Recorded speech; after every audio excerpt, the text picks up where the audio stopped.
BSc Food and Nutrition లో university first rank, second rank, third rank. Sun International, Visakhapatnam, Hyderabad. Namaste, Telugu one news కి స్వాగతం. నేను రూపానాథెళ్ళ. జగన్ హయాం సాగునీటి రంగానికి శాపం. జగన్ హయాంలో జలవనరుల శాఖ తీవ్ర నిర్లక్ష్యానికి గురైంది.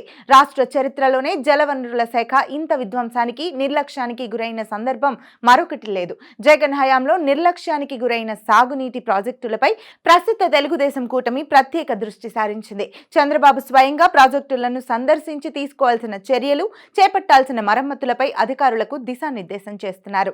అయితే జగన్ మాత్రం తన హయాంలో ప్రాజెక్టులకు మహర్దశ పట్టిందన్నట్లుగా వ్యాఖ్యలు, ట్వీట్లు చేస్తుండటంతో తెలుగుదేశం శ్రేణుల్లోనే కాదు, రైతులలో కూడా తీవ్ర ఆగ్రహావేశాలు వ్యక్తమవుతున్నాయి. తాజాగా వెలిగొండ ప్రాజెక్టుపై జగన్ చేసిన ట్వీట్ కు తెలుగుదేశం ఎమ్మెల్యే దామచర్ల జనార్దన్ ధీటుగా బదులిచ్చారు. జనం ఘోరంగా ఓడిస్తే తాడేపల్లి, బెంగళూరుల మధ్య షటిల్ సర్వీస్ చేస్తున్న జగన్ తగుదునమ్మా అని ప్రాజెక్టుల గురించి మాట్లాడుతుంటే దెయ్యాలు వేదాలు వల్లించినట్లు ఉందని విమర్శించారు. రాజకీయ లబ్ధి కోసం జగన్ వేస్తున్న వేషాలను జనం విశ్వసించరని చెప్పారు. 5 ఏళ్లు అధికారంలో ఉండి కూడా వెలిగొండ ప్రాజెక్టు పనులు పూర్తి చేసి నీరివ్వలేకపోయిన జగన్ బెంగళూరు ప్యాలెస్ లో కూర్చుని ట్వీట్లు చేయడం తగదన్నారు.